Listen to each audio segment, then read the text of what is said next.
સ્વીકારી લઈને ભલા માણસ આખી જિંદગીનો સંબંધ કેમ આપણાથી સ્વીકારાતો નથી? શરૂઆતમાં એ કટશે, પણ તમે એને સ્વીકારી લેશો ને તો એ કટવાનું બંધ થઈ જાય. વાત અહીંયા હું કરું છું કે લગ્નના માંડવે સરસ મજાનો મંડપ આવે અને સરસ મજાના પેલા ગીત વાગતા, માધવપુરનો માંડવો આવે જાદવ કુળની જાન, પરણે રાણી રૂક્ષ્મણી પર વાંચિત શ્રી ભગવાન, મિથિલા કા કન કન ખીલા, જમાઈ રાજા રામ મિલા. આ બધુંય ભૂત 6-8 મહિના કે વર્ષ દિવસ થાય ને એટલે ઉતરી જાય. પહેલામાં ગીત ગવાતું ને, અજીબો શાન શહેનશાહ, કેવી સરસ મજાની એન્ટ્રી હોય. એક જ મહિનાની અંદર હવારમાં ચડ્ડો પહેરીને દૂધની થેલી લેવા તો કે ઈ જ ભાઈ જતો હોય. જે ગલીએ એને વરરાજા તરીકે જોયો હોય, અત્યારે રાજા તરીકે નહીં, એની પોતાની ઇજ્જત ન રહી હોય. પણ વાત તમને મારે કરવી છે કે દંપત્ય જીવનની અંદર બંધાયા પછી એ હાથની અંદર હાથ રાખીને તમે 4 ફેરા ફર્યા પછી, ધર્મ અર્થ અને કામના ફેરા અને મોક્ષના ફેરા ફર્યા પછી એ દાંપત્ય જીવન તૂટે કેમ?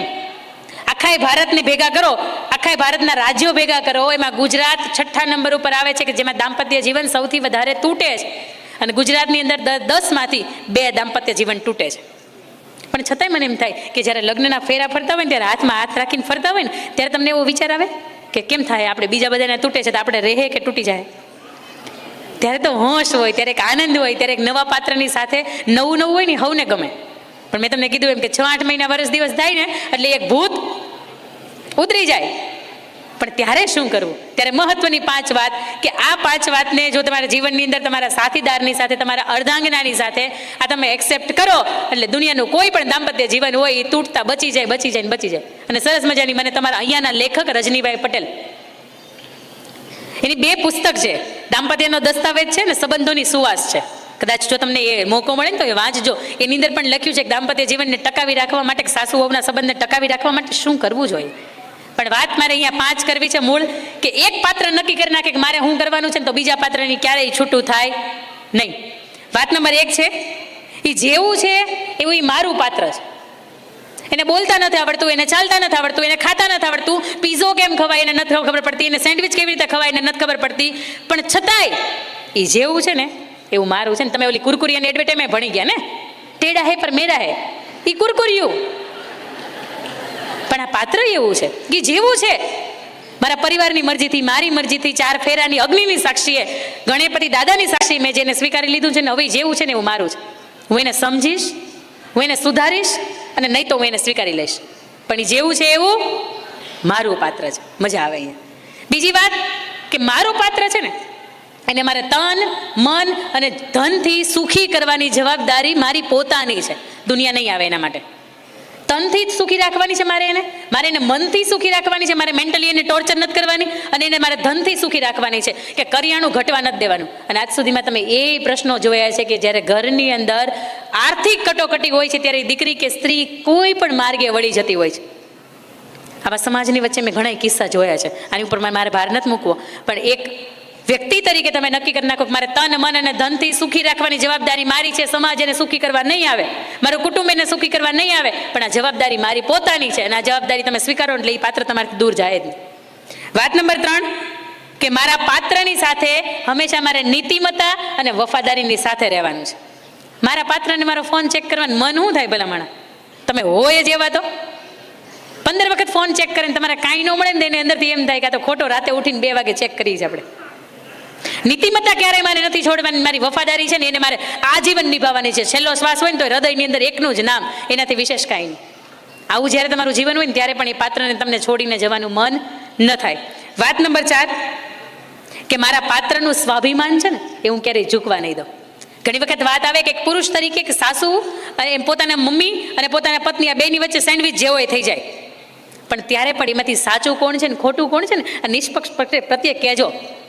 ભલે તમે એની સાથે 35 વર્ષ કાઢ્યા હોય, 30 વર્ષ કાઢ્યા હોય, છતાં એ 3 વર્ષથી પરણીને આવી હોય એ સાચી હોય, ક્યારેક એનોય પક્ષ લેજો. કારણ કે એનું સ્વાભિમાન ઝૂકશે ને સાહેબ તો એને રહેવાનું મન નહીં થાય તમારી હારે. એના તમારા કારણે એના જીવનમાં લાંછન લાગશે ને તોય તેને તમારી સાથે રહેવાનું મન નહીં થાય. અને વાત નંબર 5 ભૌતિક સુખ સગવડતા કરતા એની હૈયાતી છે ને એ મારા માટે પહેલી પ્રાથમિકતા છે. 5 કરોડનો બંગલો હોય સાહેબ, એ વ્યક્તિ હાજર ન હોય તો કોની સામે તમે તમારો જીવનનો જે દિવસ છે કેવો રહ્યો કેવો નહીં તમે કોની સામે કહેવા જાઓ? એક વખત એનો ફોટો દિવાલે લાગી જાય, એક વખત એની ઉપર સુખડના હાર ચડી જાય અને પછી તમને એમ લાગે કે હા આખી જિંદગી બહુ મોટી ભૂલ કરી નાખી. જેની હારે રહેવું હતું, જેની હારે મારે દરેક દાંપત્ય જીવનની ક્ષણ જીવવી હતી અને અત્યારે એ વ્યક્તિ હાજર નથી. કારણ કે માનસિક ટોર્ચર જ એટલું આપ્યું છે. આખા ગામને ઘરના મકાન થઈ ગયા, આપણે થયું. આખા ગામને ગાડી આવી ગઈ, આપણે આવી. આખા ગામના છોકરા છે સરસ મજાના સગપણ કરીને ગોઠવાઈ ગયા, આપણે થયા. પણ આ મેન્ટલી ટોર્ચર કદાચ એ વ્યક્તિના મૃત્યુનું કારણ પણ બની શકે છે. જેઠાણીને તો 15 તોલાનો હાર હતો મનાવ્યો. આ મેન્ટલી ટોર્ચર ન આપો, એ 25 તારીખ પછી ગોતે છે કે હપ્તા ક્યાંથી ભરશું. બોલો ખોટી વાત છે મારી? 25 તારીખ આવે ને, 1 વર્ષ પૂરું નથી, 1 મહિનો પૂરો ન થાય એટલે તરત જ વિચાર આવે કે હપ્તા ક્યાંથી લાવશું. અને ઘરે આવે ને તો તમે એમ કહો કે ઓલું ક્યાંથી, આ ક્યાંથી, ફલાણું ક્યાંથી. પણ મને એમ થાય કે ઘરનો બહારનો થાક્યો હોય ને, નોકરીનો ધંધાનો સમાજથી થાક્યો હોય ને, ઘેરે આવે. ઘરથી થાક્યો હોય ક્યાં જાય? ક્યાંય ન જાય ને. ક્યાંક જાય ને તો આપણને ગમે નહીં.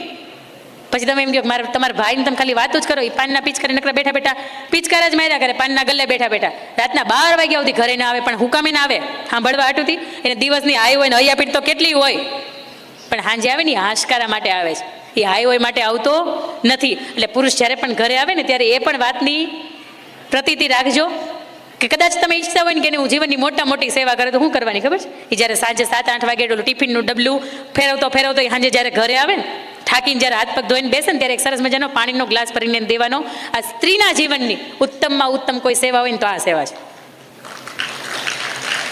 પછી આપણે એવું કહીએ કે બેનની યાર આ તકલીફ થઈ હતી, સાસુની યાર આ તકલીફ થઈ હતી, જેઠાણી બાની યાર આ તકલીફ થઈ હતી, પણ ત્યાં નથી ભેગું થતું. અને પછી એ પુરુષને એમ થાય કે આની કરતાં 12 વાગ્યા સુધી ઘરે નથી જવું, આ બધા હુઈ જાય ને થઈ જવું છે ને સવારમાં બધા ઉઠે નહીં પહેલાં ભાગી જવું છે. અને પછી તમને એમ થાય કે સમય નથી આપતા, ન આપે. પણ વાત તમને મારે અહીંયા બીજી મેં તમને વાત, પહેલી મેં વાત કરી જ્યારે સગપણની અંદર કઈ કઈ બાબતો છે એ ધ્યાનમાં લેવી જોઈએ. ઘણા કાનજી દાદા જેવા હોય કે વાલા તારે આ નથી ને, વાલા તારે ઓલું નથી ને. પણ અહીંયા એવું કોઈ કાનજી દાદાનું ઠેકાણું નથી જ્યાં તમે તમારી રજૂઆત કરી શકો. અહીંયા તમે જે છો એ સગપણ સંમેલનના માધ્યમથી કરી શકો. વાત નંબર 2 મેં તમને કરી કે કોઈ દીકરો કે દીકરીનું જોણ બાબત થાય છે તો કયા કયા સવાલો એને પૂછવા જોઈએ. આ ગૂગલનો સબ્જેક્ટ નથી. તમે ગૂગલમાં સર્ચ કરો ને કે મારી દીકરીને કાલે સગપણ માટે જોવા જવાની છે, એ આવીને તમે પૂછો. અને કઈ કઈ બાબતો પૂછવી જોઈએ એમ કે તારા આ મારા સિલેબસ બહારની વાત છે, મને નથી ખબર, મારે લગ્ન નથી થયા. ગૂગલના લગ્ન થયા ગૂગલબાઈની યારે? નહીં, એને નથી ખબર.